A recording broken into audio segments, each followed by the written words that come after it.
বীরেন্দ্র চট্টোপাধ্যায় লিখেছিলেন, পাহাড় পাহাড় পাহাড় রে পাথর সমুদ্র। এই পাথর সমুদ্রে যে অশান্তির ঢেউ, তা দিন দিন যেন আরো উঁচু হচ্ছে। পিঠে টিউবলাইট ভেঙে, রক্ত ঝরিয়ে, জিটিএ চুক্তির কপি পুড়িয়ে, বিডিও অফিসে ভাঙচুর করে, বিডিওর গাড়িতে আগুন লাগিয়ে মোর্চার হিংসাত্মক বিক্ষোভ অব্যাহত। মোর্চা নেতৃত্ব ফের স্পষ্ট করে দিলেন, পাহাড়ে কোনো ভোট তারা করতে দেবেন না। মোর্চা যখন মারমুখী মনোভাব নিয়ে এগোতে চাইছে, তখন পাল্টা কর্মসূচি নির্ধারণে নবান্নে বৈঠক করলেন মুখ্যমন্ত্রী। বৈঠকে স্থির হয়েছে, মোর্চা সমর্থকরা হিংসার পথে না হাঁটলে পুলিশও জোর করে বিক্ষোভের পথ আটকাবে না। আমরা সেই খবরেও আসবো, কিন্তু তার আগে দেখব অশান্তি অব্যাহত পাহাড়ে আজও। দেখুন, রক্ত ঝরল, আগুন জ্বলল, স্লোগান উঠল। পৃথক গোর্খাল্যান্ডের দাবিতে আন্দোলনকে মঙ্গলবার এভাবেই ফের চরমে নিয়ে গেল গোর্খা জনমুক্তি মোর্চা, যা ঘিরে উত্তপ্ত হয়ে উঠল দার্জিলিং। মোর্চার তরফে আগেই হুঁশিয়ারি দেওয়া হয়, মঙ্গলবার থেকে তারা আন্দোলন চূড়ান্ত পর্যায়ে নিয়ে যাবে। এদিন সকাল 10টা নাগাদ দার্জিলিং স্টেশন থেকে চকবাজারের দিকে এগোতে শুরু করে যুব মোর্চার মিছিল। সেখানে পৌঁছেই পিঠে একের পর এক টিউবলাইট ভাঙতে শুরু করেন মোর্চা সমর্থকেরা। মঙ্গলবার সকাল 11টা দার্জিলিংয়ের চকবাজার। আজকে নিজেদের শরীরে টিউবলাইট দিয়ে আঘাত করতে করতে মিছিলে সামিল হয়েছে যুব মোর্চা, এবং তাদের দেহ থেকে এই যে রক্ত বেরোচ্ছে, সেই রক্তটাই তাদের প্রতিবাদ, তাদের প্রতিবাদের ভাষা, এটাই তারা বলতে চাইছেন। এবং যুব মোর্চার যারা নেতৃত্ব, তারা নিজেরাও কিন্তু এই টিউবলাইট র্যালিতে বা মিছিলে সামিল হয়েছেন। জিটিএ চুক্তির কপি একত্রিত করে ধরিয়ে দেওয়া হয় আগুন। তারপর আগুন ঘিরে পৃথক গোর্খাল্যান্ডের দাবিতে চলে স্লোগান। ততক্ষণে বিভিন্ন দিক থেকে মিছিল করে চকবাজারে জমা হয়েছেন প্রায় 15,000 মোর্চা সমর্থক। ঘণ্টা দেড়েক ধরে এখানে চলে বিক্ষোভ, স্লোগান। যদিও সরকার এই আন্দোলনে গুরুত্ব দিতে নারাজ। এটা গণতান্ত্রিক দেশে এটা আন্দোলনের কোনো ভাষা হতে পারে না। আন্দোলনের অনেক পথ থাকে। আন্দোলন গণতান্ত্রিক পদ্ধতিতে শান্তিপূর্ণ উপায়ে করা উচিত। হঠকারী আন্দোলন আমি বলবো, কিছু যুবকদের তাদের বুঝিয়ে পরিচিত করে পাঠিয়ে দেওয়া হয়, এটা খুবই আমরা দুঃখিত। এতদিনের মধ্যে এই প্রথম মোর্চার প্রথম সারির নেতারা রাস্তায় নেমে আন্দোলনের নেতৃত্ব দিলেন। চকবাজারের বিক্ষোভ কর্মসূচিতে উপস্থিত ছিলেন সহকারী সাধারণ সম্পাদক বিনয় তামাং, যুব মোর্চার সভাপতি প্রকাশ গুরুং, টাউন যুব মোর্চার সভাপতি তিলক ছেত্রীরা। সরকার পাল্টা মোর্চা নেতৃত্বের বিরুদ্ধে প্ররোচনার অভিযোগ তুলেছে। জিটিএ চুক্তি কটা কাগজ পুড়িয়ে দিলেই তার চুক্তি শেষ হয়ে যায় না। 5 বছর চুক্তির আউটকাম, তার ফান্ডিং, তার অ্যাডমিনিস্ট্রেটিভ অ্যাডভান্টেজ সব কিছু মিস্টার গুরুং অ্যান্ড কোম্পানি ভোগ করলেন। টার্ম শেষ হওয়ার 7 দিন আগে পদত্যাগ করে মানুষের সেন্টিমেন্টটাকে নতুন করে তৈরি করার চেষ্টা করছেন। কারণ একটা নন গভর্নেন্স চালিয়েছেন তারা, একটা দুর্নীতিপরণ জিটিএ চালিয়েছে তারা। একদিকে যখন বিক্ষোভের পারদ চড়ছে, তখন পাহাড়ের বিভিন্ন অংশে জ্বলছে অশান্তির আগুন। তাকদার বিডিও অফিসে ভাঙচুর চালিয়ে আগুন লাগিয়ে দেওয়ার অভিযোগ মোর্চা সমর্থকদের বিরুদ্ধে। বিডিও অফিস চত্বরে দাঁড়িয়ে থাকা 2টি গাড়িতেও আগুন ধরিয়ে দেওয়া হয় বলে পুলিশ সূত্রে দাবি। তাকদা বিডিও অফিস, সেখানে কিন্তু আচমকা বৃষ্টির মতো ঢিল ফের ভাঙচুর করা হয়েছে। বাইরে দেখতে পাচ্ছেন বোর্ড ভাঙচুর করা হয়েছে। ঢুকে যে গাড়ি ছিল, গাড়ি ভাঙচুর করা হয়েছে। গাড়িতে এই পাশে গাড়ি রয়েছে, গাড়ি বিডিও অফিসের গাড়ি, সেই গাড়িতে আগুন লাগিয়ে দেওয়া হয়েছে। সব মিলিয়ে মোর্চার বিক্ষোভের আগুনে পাহাড় আবার তপ্ত। রাজর্ষি দত্তগুপ্ত ও সনদ ঝা, এবিপি আনন্দ, দার্জিলিং।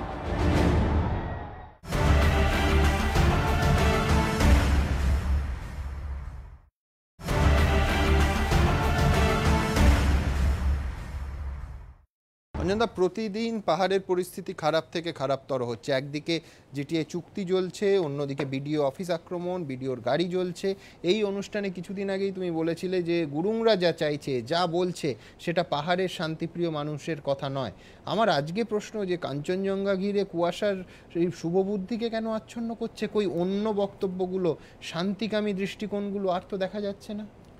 আমি এই ফোরামটা ব্যবহার করে যারা দেখছেন, পাহাড়ের আশেপাশে মানুষদের, পাহাড়েও নিশ্চয়ই কেউ কেউ দেখছে, তাদের কাছে একটাই কথা বলতে পারি, that piece has to prevail এবং স্যানিটি হ্যাজ টু কাম। আমার মনে হয় ইট ইজ টাইম যে দার্জিলিংয়ের বা ওই ডিস্ট্রিক্টের যারা বুদ্ধিমান, যারা ইন্টেলেকচুয়ালস, ওখানকার একটা সিভিল সোসাইটির ভয়েস দরকার, একটা এপলিটিক্যাল ভয়েস, যারা কোনো বিশেষ পার্টির সঙ্গে যুক্ত নয়। মানে এই ভয়েসটা যতক্ষণ না উঠছে ততক্ষণ একটা পলিটিক্যাল পার্টি, আগে ছিল একরকম, এখন হয়েছে 86 একজন এসেছিলেন, তিনি একভাবে আন্দোলনটা নিয়ে গেছেন, সর্বনাশ হয়েছে। তারপরে আবার এতদিন পরে আর একটা পার্টি এলো। এই যে পলিটিক্যাল নেতৃত্বের বাইরে কোনো পরিবর্তন আসার জন্য শুধু পলিটিক্যাল নেতৃত্ব হয় না। আমাদের পশ্চিমবঙ্গেও যখন পরিবর্তন এসছে, চেঞ্জ এসছে, good bad, let us not get into it, there was the presence of a civil society. একটা প্রেজেন্স ছিল, একটা ইন্টেলেকচুয়াল ভয়েস ছিল। তারা চেয়েছিল শুধু ভোট আর শুধু একটা পলিটিক্যাল পার্টির জন্য হতে পারে না।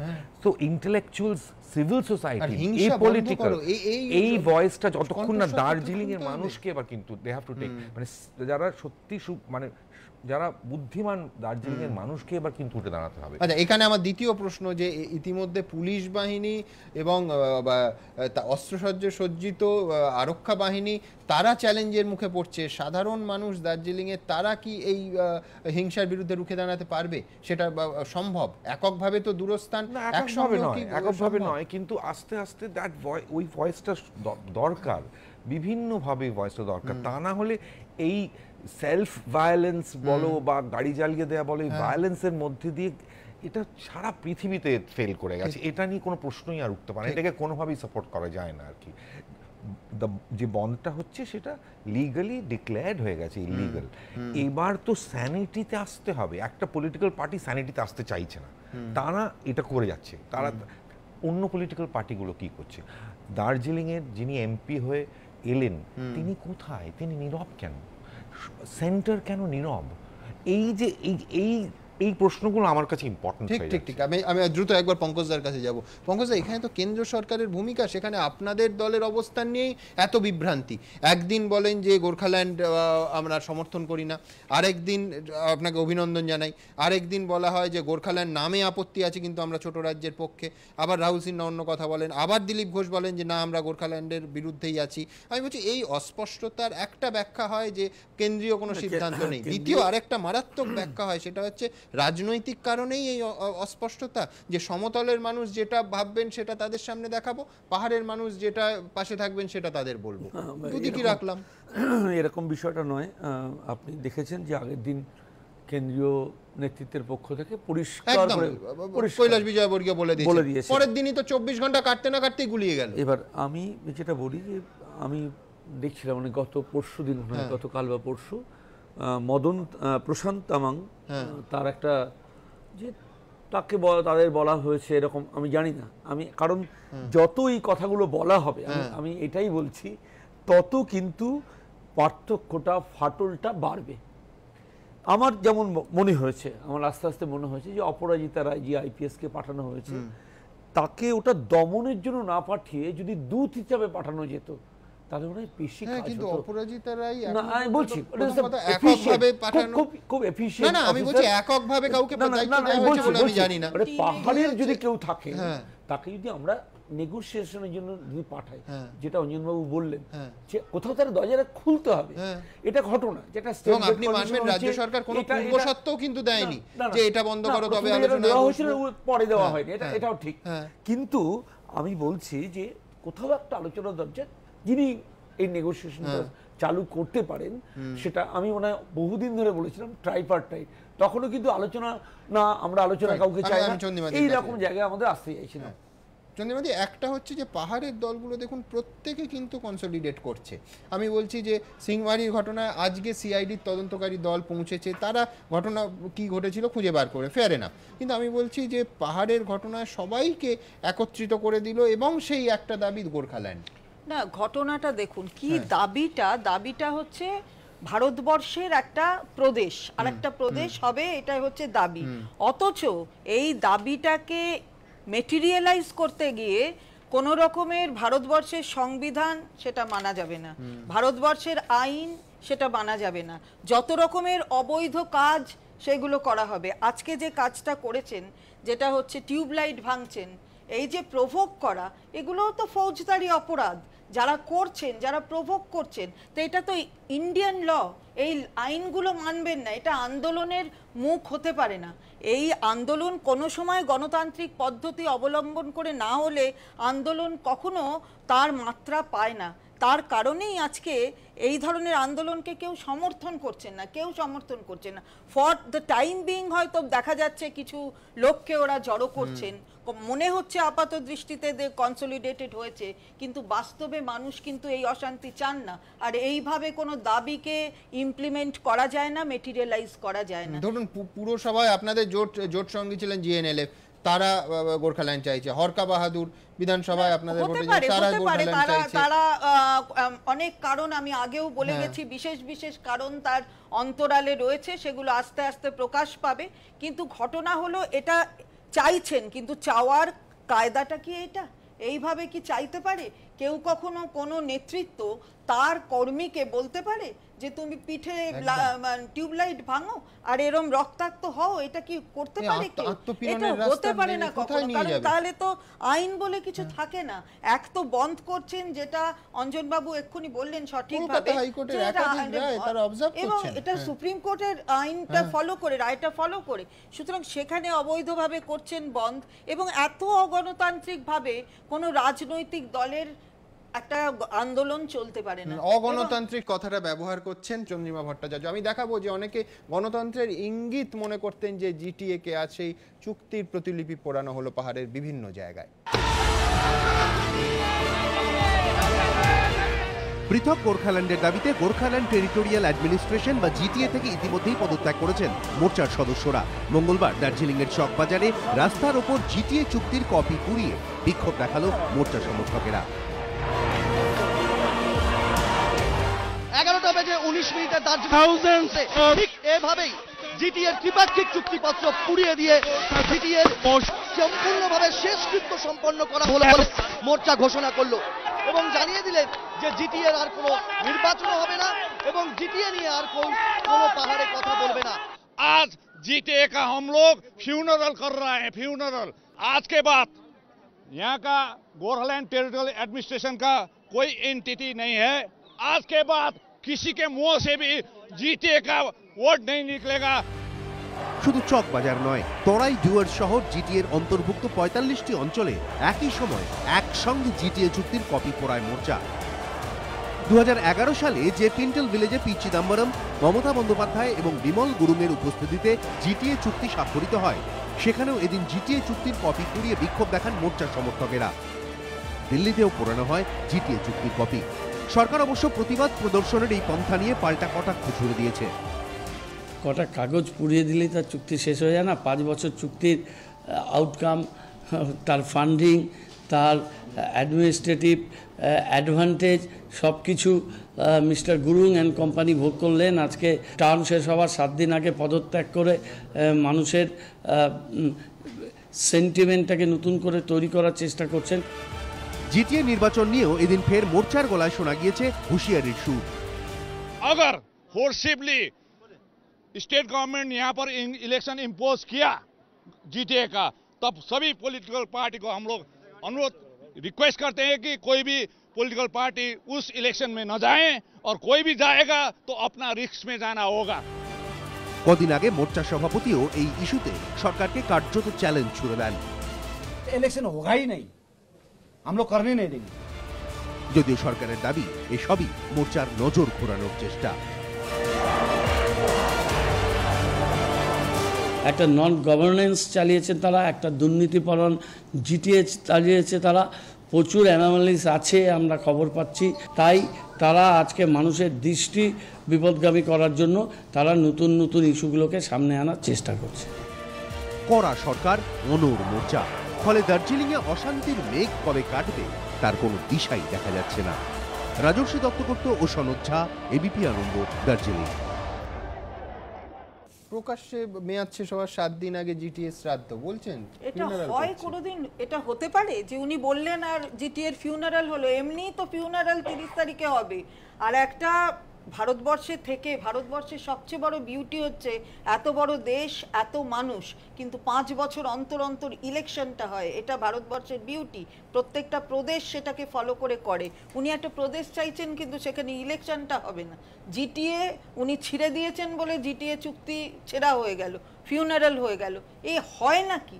ভারতবর্ষের একটা সিস্টেম আছে, সেই সিস্টেমকে ফলো করলে তবেই একটা ডিমান্ড তিনি করলে সেটা মানুষ ভাববেন কি করবেন কি না করবেন, কিন্তু সেই ডিমান্ডটা কোনোদিন ইমপ্লিমেন্টেড হবে না, কোনোদিন মেটেরিয়ালাইজ করবে না এই ধরনের অগণতান্ত্রিক আন্দোলন করলে। হয় না? আমি ভারতবর্ষের মধ্যে থেকে উন্নয়নের সব উন্নয়নটুকু চাইবো, সমান উন্নয়ন চাইবো এবং ন্যায্যভাবেই চাইবো, কোনো সন্দেহের অবকাশ নেই। কিন্তু আমি বলবো ইলেকশন করনে নেই দুঙ্গা, এটা তো মানে আমি বলছি গাজওয়ারির ভাষা। সেটা কিন্তু মানে প্রথম থেকেই হয়ে আসছে, মানে এই যে একটা সিঙ্গল পার্টি, সেটা তার উইদাউট এনি ইলেকশন তারা ডিসাইড করবে কে মিছিল, কোথায় মিছিল হবে, কোনো অ্যাপলিটিক্যাল ভয়েস থাকবে না, কোনো মানে একটা দল ঠিক করছে সমস্ত কিছু। এটা তো হতে পারে না। মানে তারা যখন ডিক্লেয়ার করবে তখন সেটা একটা টুরিস্ট সিজনটা হবে, তারা যখন ডিক্লেয়ার করবেন সমস্ত দোকানে গোর্খাল্যান্ড হওয়ার আগেই লাগিয়ে দিতে হবে গোর্খাল্যান্ডের সাইনবোর্ড। এটা সাইন্টিফিক নয়, সবকিছুতে একটা প্রসেস আছে। তো আমার মনে হয় এই যে ভায়োলেন্ট এবং অ্যাডামেন্ট অ্যাটিটিউডটা যতক্ষণ না মানুষ বুঝতে পারছে যে এটা করে কোনো লাভ নেই, কিন্তু দেখো সুমন, তুমিও জানো আমিও জানি যে এটা কোথাও পৌঁছবে না। কিছু মানুষ মারা যাবে, কিছু আরো ক্ষতি হবে, বিজনেসের ক্ষতি হবে, পর্যটন শিল্প এই মুহূর্তে যেখানে পৌঁছেছিল নোজ ডাইভ দেবে। হ্যাঁ, তো এই সমস্ত এটা আস্তে আস্তে মানে কোথাও গিয়ে পরিষ্কার হতে হবে। এটা ভায়োলেন্স চালিয়ে একটা হতে পারে, কিন্তু আমি পুলিশ যে প্রভোক না করছে, এটা চুপচাপ, এটা ইটস ভেরি ইম্পর্টেন্ট স্ট্যান্ড, মানে ডিসিশন যে প্রথম দিন থেকে ওখানকার মানুষের বন্ধু বান্ধবদের সঙ্গে আমার কথাও হয়েছে, দ্যাট পুলিশ জিনিসটা খুব মানে ইজ হ্যান্ডলিং ইট প্রপারলি। কিন্তু এটা করে কোথাও কোনো পৌঁছানো যাবে না, এবং একটা আবার কিছুদিন পরে আমরা সবাই জানি আবার একটা আলোচনায় বসা হবে, আবার একটা কোথাও আসবে। তাহলে এই বোকামিটা হচ্ছে কেন, সেটাই আমার। এবং এই সময় যে ক্ষতিটা হলো সেই ক্ষতিটা পূরণ করবে কি, সবথেকে বড় একটা থ্রেট করছে যে যদি কেউ পার্টিসিপেট করে it will be at the risk. হয় এটা কোনোদিন বলতে পারা যায়? ভারতবর্ষের মাটিতে দাঁড়িয়ে এই কথা বলে আবার একটা প্রদেশের দাবি রাখা যায়? একদম। আমি বলছি যে পঙ্কজ, আপনি মানবেন যে ভাষাটাই গণতন্ত্র সম্মত না। আমি প্রথমে পর্যটকদের বললাম যে কাল থেকে ঝামেলা শুরু হবে ভাই, পর্যটকরা নেমে যাও। তুমি বলার কে? দুই হচ্ছে যে এই যেভাবে অন্য দলকে আমি হুমকি দিচ্ছি, টিম্বার এবং ট্যুরিজম, এই 3T, ঠিক এতে 100 কোটি টাকার উপরে ক্ষতি হয়ে গেছে অলরেডি। একদম এই সেকেন্ড ফ্ল্যাশের সময় এটা বলার অপেক্ষা রাখে না। এবং সবচেয়ে বড় হচ্ছে যে দার্জিলিং পশ্চিমবঙ্গের মুকুট, এবং সেটাকে অক্ষত রাখতে হবে। এবং এটাও মনে রাখতে হবে এটা স্ট্র্যাটেজিক পয়েন্ট, মানে চীন যখন আমাদের কাছে একটা থ্রেট, তখন কোনো রকমভাবে যদি তার ইন্টারভেনশন আসে, বিষয়টা আরো অনেক বড় মাত্রা, অনেক বড় ডাইমেনশনে চলে যাবে, এটাও মনে রাখতে হবে। ঠিকই। খুব আমি বারবার বলছি যে আমি এমন কোনো কথা বলবো না যেটা দিয়ে, ধরুন দুর্নীতি যদি হয়, দুর্নীতি যদি যতক্ষণ না আসবে, আমি অনুরোধ করব যে এই কথাটা বলবেন না। ব্ল্যাক অ্যান্ড হোয়াইট আপনার কাছে যখন আসবে তখন বলুন, তা আগ পর্যন্ত এটা বলা মানে আমরা আলোচনার টেবিল থেকে আরেকটু সরে যাচ্ছি। আমি বারবার আপনি কি এটা অ্যাপ্রিশিয়েট করবেন যে আজকে অডিট থেকে আরম্ভ হয়েছে, তো ন্যাচারালি ওর পেছনে কিছু আছে, সেটা আসুক, তার রিপোর্টটা আসুক, তারপরে বলা হবে। আরম্ভ হলো, নালে তো এটা যখন চলছে একটা জিনিস, তখন যদি আমি যাই দেব, তখন সেটা অন্যভাবে তার ইন্টারপ্রিটেশন হবে। এটা কখনোই যায় না। আমি বারবার বলেছি, এখনো বলছি, রোড থেকে টেবিল এইখানে আসতে হবে। যার কাছে টাকা দেওয়া হয় তাকে তো হিসাব দিতে হয়, এবং সে নিজেই উৎসাহী হয়, আগ্রহী হয় হিসাবটা দিতে, যাতে তাকে কেউ এটা করা উচিত ছিল। সেখানেও মনে একটা সেই জায়গাটাই হলো। আমি সরকারের পদক্ষেপে আসবো। আমি দ্রুত একবার দেখাবো যে নবান্নে আজকের বৈঠকে ঠিক কি সিদ্ধান্ত হলো, যেখানে জাভেদ শামীম পাহাড় নিয়ে রিপোর্ট পেশ করলেন।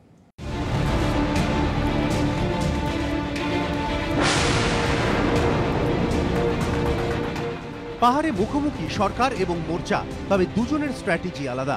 মোর্চা যখন আন্দোলনের ধার বাড়াচ্ছে তখন সরকার পা ফেলছে সতর্কভাবে। মঙ্গলবার পাহাড় নিয়ে রিপোর্ট দিতে দার্জিলিং থেকে নবান্নে আসেন আইপিএস অফিসার জাভেদ শামীম।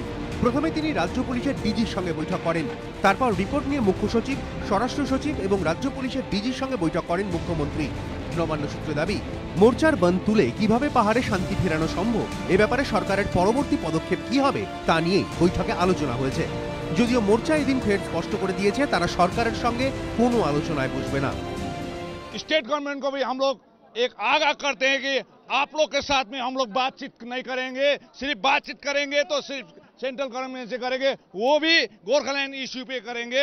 हम लोग को autonomous council, autonomous board arrangement नहीं चाहिए, इंटरिम व्यवस्था नहीं चाहिए, हम लोग गोरखालैंड लेते रहेंगे। চাপ বাড়াতে আমরণ অনশন আত্মাহুতিরও হুঁশিয়ারি দিয়েছে মোর্চা। हमारा भाई शहीद हो गया, फिर भी बंगाल सरकार और केंद्र सरकार चुप बैठे हैं, तो हम लोग गोरखालैंड के लिए और इसको इंटेंसिफाई, आंदोलन को इंटेंसिफाई करना चाहते हैं। और हम लोग अभी आमरण अनशन और आत्मदाह के लिए हमारा कार्यक्रम अभी आगे रहेगा। এই প্রেক্ষিতে প্রশাসনও সতর্ক।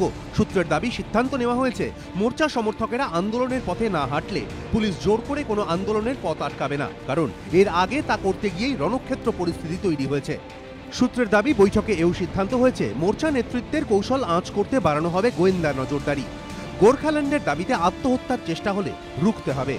ভিন রাজ্য থেকে অস্ত্র ঢোকা রুখতে দার্জিলিংয়ের সীমানাবর্তী রাস্তায় হবে নাকাবন্দি।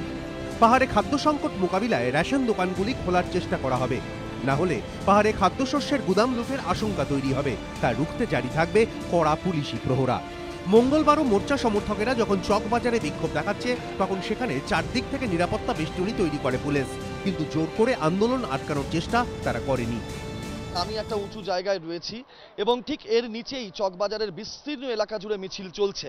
নিরাপত্তা বেষ্টনী সমস্ত জায়গায় করা হয়েছে এবং এই উঁচু জায়গা জুড়েও কিন্তু পুলিশের যে কর্ডনিং সেটা রয়েছে এখানে।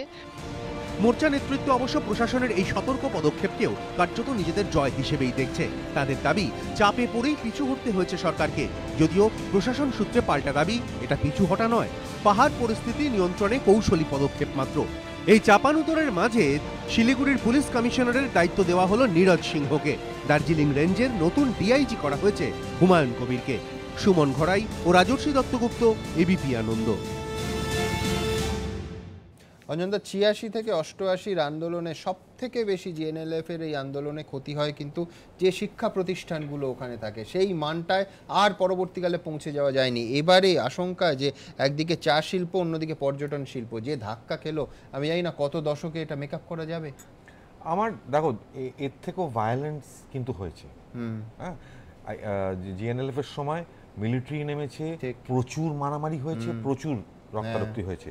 তো সেটা কোনো কিছু তাতে লাভ হয়নি, একদম একটুও লাভ হয়নি। দার্জিলিং লাভ হয়নি, গোরখাল্যান্ড মুভমেন্টেরও লাভ হয়নি, কিছু হয়নি। ১২০০ লোকের প্রাণ গেছিল, অনেকগুলো মানুষ মারা গেছিল। তা সেটার দিকে আবার এই যে রিপিট করা, এটা একটা পলিটিক্যাল মুভ ছাড়ার কিছু হতে পারে না। জাস্ট স্রেফ মানে আমি সরি, আমি রাজনীতির কিছু বুঝি না, কিন্তু এটা কোনো মানে এটা দিয়ে কোথাও পৌঁছানো যাবে বলে আমার মনে হয় না। আমার মনে হয় আন্দোলনের বেসিসটাকে এইভাবে জিয়ে রাখতেই হবে তাদের, বিকজ তাদের আর কোনো রাস্তা নেই। মানে একটা অন্য পলিটিক্যাল ভয়েস, আমি যেটা বারবার বলছি, এটা সিভিল সোসাইটি, আরও অন্যান্য ৪টে ধরনের, এই যে সবাই মিলে নানান বিভিন্ন ফোরামে কথা বলা, সেটা তো অ্যালাউড হচ্ছে না। একটা দলই ডিসাইড করছে এবং একটা স্বরই শোনা যাচ্ছে, সেইটুকুই পারমিশন দেওয়া। সেটা আমার কাছে ভয়ের। আলফা মুভমেন্টের পরে আসামে আর শিল্প ফিরলো কোথায়? মানে আমি বলছি আজকে দার্জিলিং তার সমস্ত পর্যটন, চা শিল্পে জায়গাটা আমি জানি না, এডুকেশন সবচেয়ে বড় জায়গা, কোথায় আর ফিরলো এই মুভমেন্টের পরে? নিঃসন্দেহে শান্তি চান যে কোনো শুভবুদ্ধি সম্পন্ন মানুষ, তার বাড়ি পাহাড়ে হন কিংবা সমতলে, তারা শান্তি চান। সেই শান্তির দাবিতে শিলিগুড়িতে পথনাটিকা হলো। দেখুন,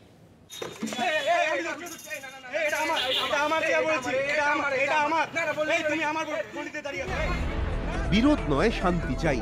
মোর্চার বিক্ষোভে তপ্ত পাহাড়ে মঙ্গলবার এই বার্তাই পৌঁছে দেওয়ার চেষ্টা করল সমতলের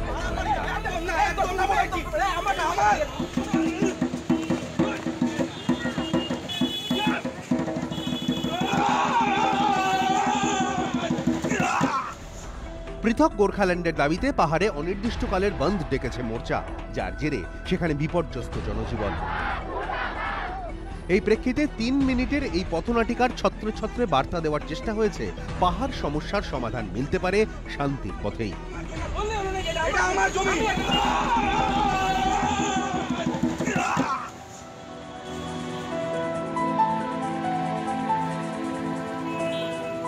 এই উদ্যোগের নেপথ্যে রয়েছেন কৌশিক সেন। তার দাবি, সমতলের মতো পাহাড়েও পথনাটিকার অনুমতি চেয়েছিলেন তারা, কিন্তু সেই অনুমতি মেলেনি। ক্ষমতার লড়াইয়ে কার কি লাভ হচ্ছে? সবাই আমাদের নাচাতে চায়। কেউ যদি বলে ছিলে তোর কান নিয়ে গেছে, আমরা কানে হাত না দিয়ে ছিলের পিছনে দৌড়ে বেরোবো কেন? এটা কারোর কোনো লাভ নেই। তাই আমরা আজ আপনাদের এখানে একটাই মেসেজ, আবার সেই আগের মতো ভাতৃত্ব আমাদের পথে গিয়েছে। উত্তরবঙ্গে যে বিশৃঙ্খলা পরিবেশ সৃষ্টি হয়েছে, সেই কারণেই আজকে আমাদের কিছু প্রয়াস। আমরা ভারতবাসী, এতটুকু আমাদের আইডেন্টিটি হওয়া দরকার। ছোট্ট অঞ্চলভিত্তিক আইডেন্টিটি আমাদের কোনোদিনও ভালো বা মঙ্গলময় হোক, এটা আমরা চাই না। আমরা অভিন্ন থাকতে পারি।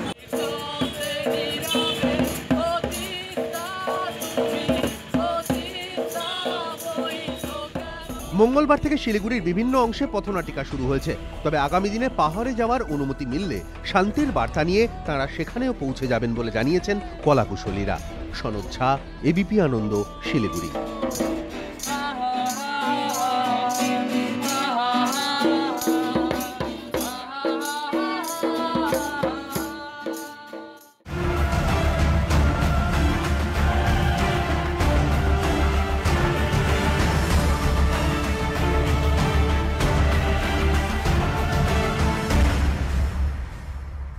ঘণ্টাখানেক সঙ্গে সুমন নিবেদন করছে আধুনিক টিএমটি বার্স, ভরসা হমেশা।